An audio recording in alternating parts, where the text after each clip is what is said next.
मान लीजिए आपके पास 7 स्क्वायर के टुकड़े हैं। सवाल ये है कि इन सब का इस्तेमाल करके आप कितने अलग अलग तरीके के रेक्टेंगल या आयत बना सकते हैं। पेपर या गत्ते के टुकड़े काट के ये आप ट्राई करें। सीधी लाइन में रखा तो हमें एक ऐसा रेक्टेंगल मिलता है जिसके साइड्स 1 और 7 है। अगर इसे ऐसे रखूं तो ये रेक्टेंगल भी पिछले वाले जैसा ही है, बस थोड़ा घूम गया है। अगर कोई और रेक्टेंगल बनाने की कोशिश करे तो वो रेक्टेंगल पूरा नहीं हो पाता। तो 7 स्क्वायर्स के साथ हम सिर्फ एक ही रेक्टेंगल बना सकते हैं। अगर हम एक और स्क्वायर ले लें तो इन 8 स्क्वायर्स के साथ अब हम कितने आयत बना सकते हैं? पिछली बार के जैसे ही एक 8 क्रॉस 1 का लाइन वाला रेक्टेंगल मिलेगा। 4 ऊपर 4 नीचे कुछ इस तरीके से रखे तो हमें एक और रेक्टेंगल मिलता है जिसके साइड्स 2 और 4 है। 2 2 2 2 करके ऐसे रखे तो हमें एक रेक्टेंगल मिलेगा, लेकिन ये पिछले वाले जैसा ही है, बस थोड़ा घूम गया है। तो 8 में एक लाइन रेक्टेंगल के साथ साथ एक 4 क्रॉस 2 का भी रेक्टेंगल मिलता है। अब अगर 9 स्क्वायर्स ले तो हमें 9 क्रॉस 1 के एक रेक्टेंगल के साथ साथ 3 क्रॉस 3 का और एक रेक्टेंगल मिलेगा। ऐसा ही आप 10, 11, 12, 13, 14, 15 ऐसे सारे नंबर्स के साथ कर सकते हैं। ये करने से आप देखेंगे कि कुछ नंबर्स के साथ हमें सिर्फ एक लाइन वाला रेक्टेंगल ही मिलता है, जैसे कि 2, 3, 5, 7। इन नंबर्स को हम प्राइम नंबर्स या अभाज्य संख्या बोलते हैं। बाकी नंबर्स में लाइन रेक्टेंगल के साथ साथ एक और रेक्टेंगल मिलता है। ऐसे नंबर्स को कॉम्पोजिट नंबर्स या भाज्य संख्या बोलते हैं। लेकिन एक नंबर से सिर्फ लाइन रेक्टेंगल बन पाना और उस नंबर का अभाज्य होना, इनके बीच क्या रिलेशन है? किसी भी रेक्टेंगल का एरिया या क्षेत्रफल लेंथ इनटू ब्रेथ होता है।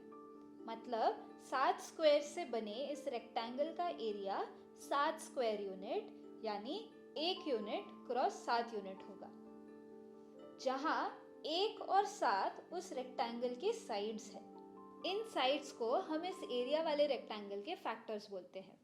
तो अगर 7 से केवल एक लाइन वाला रेक्टेंगल बन रहा है तो हम ये बोल सकते हैं कि 7 के सिर्फ 2 ही फैक्टर्स है, 1 और 7 खुद। इसी चीज को हम ये भी बोल सकते हैं कि 7 सिर्फ 2 नंबर्स के पहाड़े में आता है, 1 और 7। ऐसे ही 8 से 2 रेक्टेंगल्स बन रहे हैं तो उसके 4 फैक्टर्स है, 1, 8, 2 और 4। कोई भी नंबर से हम एक लाइन वाला रेक्टेंगल तो हमेशा बना सकते हैं। मतलब कोई भी नंबर हो उसके 2 फैक्टर्स तो हमेशा रहेंगे, 1 और वो नंबर खुद। और अगर सिर्फ 2 ही फैक्टर्स है तो उन नंबर्स को हम प्राइम नंबर्स बोलते हैं। 2 से ज़्यादा फैक्टर वाले नंबर्स को हम कॉम्पोजिट नंबर बोलते हैं। इन कॉम्पोजिट नंबर्स में कुछ ऐसे भी नंबर्स है जिनमें हमें रेक्टेंगल के साथ साथ एक स्क्वायर भी मिलता है। जैसे कि 9 में एक 9 क्रॉस 1 रेक्टेंगल के साथ साथ हमें एक 3 क्रॉस 3 का स्क्वायर भी मिलता है। इन कॉम्पोजिट नंबर्स को हम स्क्वायर नंबर्स बोलते हैं। ऐसे ही हम सारे नंबर्स को प्राइम, कॉम्पोजिट या स्क्वायर नंबर्स में बांट सकते हैं। लेकिन एक को कहाँ रखेंगे?